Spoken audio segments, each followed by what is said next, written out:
कभी हाँ कभी ना, कभी कुछ भी समझ में आए ना। बंगाल में पहली कैबिनेट में सीए आएगा, तमिलनाडु में पहली कैबिनेट से सीए चले जाएगा, और आसाम में मुझे कुछ नहीं समझ में आ रहा क्या करूं। दूसरी बात, रूपा गांगुली जी कितनी दुखी थी, मेरे से उनका दुख ही नहीं सहा जा रहा। उन्होंने कहा हिंदू कहाँ जाए, उसी थर्मोमीटर से राहुल गांधी जी का दुख मेजर किया, कितना दुखी है राहुल बीच में मत बोलो। Joker no joker. Gandhi ji का दुख देख लिया आपने, कौन सा थर्मोमीटर है? सुन, राहुल गांधी सबसे बड़ा जोकर है, तुम्हारा सबसे बड़ा जोकर राहुल गांधी है। अजमल जी की बात करी, संबित भैया, अजमल जी के साथ आप चुनाव लड़े और डिस्ट्रिक्ट काउंसिल का अभी 2 साल पहले उनकी गोद में बैठे थे कि चरणों के नीचे छुप के बैठे थे, उनके वोट लेके आपके लोग राज्यसभा पहुंचे। हम कोई चुनाव अजमल के साथ हम कोई चुनाव अजमल के साथ नहीं लड़े हैं, बदरुद्दीन के साथ नहीं लड़े हैं, ये ओवैसी के साथ भी थे। बदरुद्दीन अजमल नाम है उनका। हाँ, बदरुद्दीन अजमल, बदरुद्दीन अजमल मैंने चेंज कर दिया, बदरुद्दीन अजमल। नहीं, ये मजाक हो रहा है, एक सेकंड यार, मजाक हो रहा है। एंटायर पॉलिटिकल साइंस वाले कॉलेज से एमबीबीएस की है क्या भैया? नहीं, ऐसे तो ना बोला करो। नहीं, इटली से बताऊंगा नहीं कौन से दुकान से आए हैं।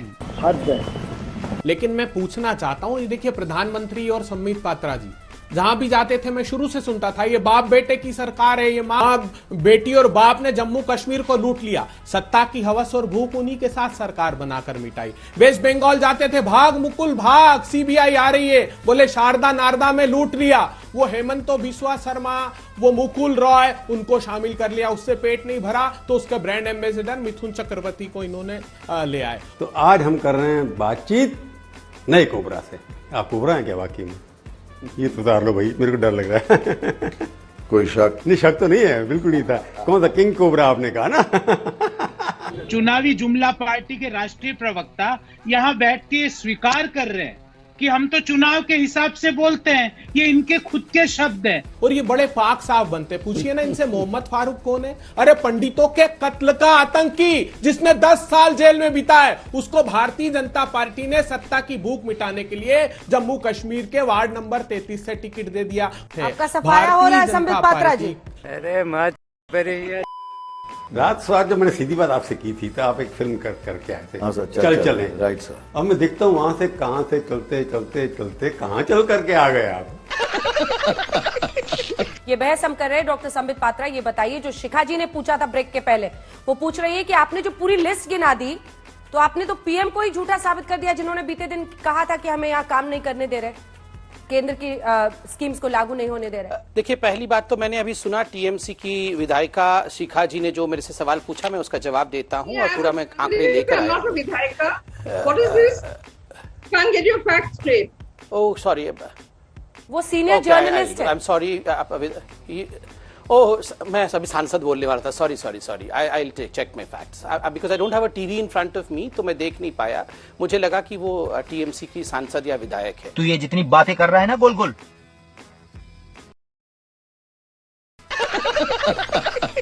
नहीं सर, मैं अभी भी बोल रहा हूँ, मैं मनुष्य नीति करता हूँ, मैं राजनीति नहीं करता। नहीं, तो लोग तो यही कह रहे हैं ना कि आपके बारे में कहा जाता है कि क्या आप सत्ताजीवी हैं, अफसरजीवी हैं। बोलिए, और नेक्स्ट वही है एंटरटेनमेंट जीवी। लोग देखे हमने, क्राउड देखे हैं मोदी जी के कैंपेन में। तो 2016 में भी देखे थे सर, अभी भी देखिए, पागल हो जाएंगे। 2016 में भी देखे थे क्राउड। मैं कहता हूं कि दूसरों की फ्लॉप गिनाने से मेरी पिक्चर हिट नहीं होगी। आपकी पिक्चर हिट होती है शाम दिखाने से। आप ये तो मानेंगे कि आप राजनीतिक खिलाड़ी नहीं है? नहीं सर, बिल्कुल नहीं, क्योंकि मैंने देखा 2 साल आप राज्यसभा में रहे, आपकी 10% अटेंडेंस। नहीं सर, मैं नहीं समझ पाया। फ्रैंकली, आप फ्रैंक है, will you admit you are a failed politician ना? I am not a politician, field क्या है, पॉलिटिशियन ही नहीं हो। बड़ी जल्दी मान गए ये बात। आप जो आए हैं इसके अंदर मोदी जी के फॉलोअर बनकर के आए या बीजेपी के फॉलोअर बनकर? मैं मोदी जी के फॉलोअर ज्यादा हूं और बीजेपी के साथ अभी जुड़ा हूं, तो आई विल लर्न मोर। ये सब हिंदू खतरे में बीजेपी का जो नारा है, आप तो बंगाल कल्चर के, आपको लगता है मैं एक बात बोलूं, पोलराइजेशन ठीक है? मैंने सुना नहीं, शायद, चलिए आपकी बात मानता हूं, लेकिन ये बंगाल नहीं था हमारा। ये बंगाल में ये राइट्स, ये सब, या आज जो एक वातावरण बन चुका है, it is so so scary, मतलब you can feel that in the air. ये हिंदू मुसलमान सब एक साथ बहुत प्यार से रहते थे, बिल्कुल, and suddenly it has been, ऐसा लग रहा है कि ये उधर, ये हम इधर, हमको बात समझ में नहीं आ रही। ये किसने शुरू किया ये? आप देख लीजिए कौन। भाइयों बहनों, हमें वेरी स्मॉल फ्राई, उड़ता हुआ एक कौवा आके डाली में बैठ गया हूँ। कौवा काटता भी है? किसने कहा कौवा काटता है? झूठ बोले तो कौवा काटता, झूठ बोले। कोई पॉलिटिक्स सारे सच बोलते हैं क्या? नहीं। आप हमारे स्टूडियो में आए, बहुत बहुत धन्यवाद।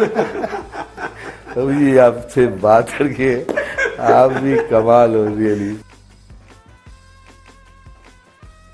क्या सुप्रिया जी आप ये नहीं मानेंगे कि भाई राजनीति है और कोई भी राजनीतिक दल हो, आप हो, टीएमसी बीजेपी हो, लेफ्ट हो, वो भाई जीतने के लिए चुनाव लड़ रहा है ना, तो जहां उसे मौका मिलेगा वहां वो कोशिश करेगा कि ज्यादा से ज्यादा लुभा लें। लेकिन क्या आप ये मानती हैं सुप्रिया जी कि हाँ, पीएम मोदी ने मतुआ समुदाय को साधने की बांग्लादेश से कोशिश की है और ये गलत है? और अगर ये गलत है सुप्रिया जी तो क्यों? सीधे सीधे तौर पर नाम तो नहीं लिया, वहां से उन्होंने वोट तो नहीं मांगे। अगर वोट मांगते तो बात अलग होती, या ये वोट मांगने समान ही आप इसे मानती हैं? एक तो आपने पहले ही प्रिज्यूम कर लिया कि मैं इसको गलत ही कहूंगी, चलिए मैं गलत ही कह देती हूं। मेरा ये मानना है विरोधी प्रधानमंत्री नहीं, ऐसा नहीं है, हम लोग उस तरह की राजनीति करते नहीं है, जहां पर वो ठीक करेंगे उसको ठीक कहेंगे। मेरी दो चीजें मानना है। 3.5 मिनट के बोलने के बाद भी उन्होंने कहा असल बात नहीं बोल पाई, मैं 2 मिनट में आपको असल बात बोल देती हूँ। Thank you. प्रधानमंत्री कोई भी मौका राजनीति के लिए नहीं छोड़ते, यहां तक कि वैक्सीन लगाने वाला मौका भी नहीं छोड़ते। उसमें भी केरल और पुदुचेरी की नर्सेस थी, ये उनके पीएमओ ने पत्रकारों को बताया, असम का गमछा था, ये हम सब लोगों ने देखा। वो हर जगह राजनीति करते हैं, चाहे वैक्सीन की हो, चाहे अपने घर वालों से मिलने जाते हो, वो राजनीति से अपना पीछा न छुड़ाते हैं न छोड़ते हैं। लेकिन एक मॉडल कोड ऑफ कॉन्डक्ट होता है, एक मॉरल कोड ऑफ कॉन्डक्ट होता है। ये तो दिखाने का हो गया, जो करना है कर लो, मैं अपना प्रचार जिस तरह से होगा करता रहूंगा, ये प्रधानमंत्री जी का काम है। मुझे आपत्ति दूसरी बात से है। आपत्ति क्या मतलब, मुझे दुख होता है कि भारत के प्रधानमंत्री जब बाहर कहीं जाते हैं तो वो हमें रिप्रेजेंट करते हैं। अब वो बहक गए लोगों को देखकर और कह दिए कि हमने तो सत्याग्रह किया है और जेल गए थे बांग्लादेश की आजादी के लिए। बांग्लादेश की आजादी के लिए संघर्ष में, उस संघर्ष में शामिल होना मेरे जीवन के भी पहले आंदोलनों में से एक था। मेरी उम्र 20-22 साल रही होगी जब मैंने और मेरे कई साथियों ने बांग्लादेश के लोगों की आजादी के लिए सत्याग्रह किया था। बांग्लादेश की आजादी के समर्थन में तब मैंने गिरफ्तारी भी दी थी और जेल जाने का अवसर भी आया था।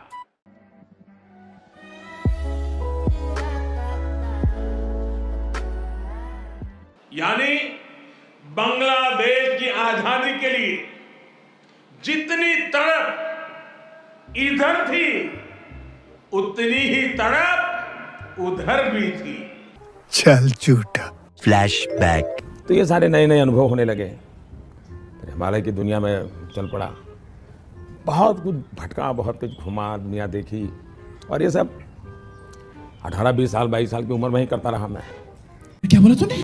हिमालय की दुनिया में चल पड़ा, बहुत कुछ भटका, बहुत कुछ घुमा, दुनिया देखी, और ये सब 18-20 साल 22 साल की उम्र में ही करता रहा मैं।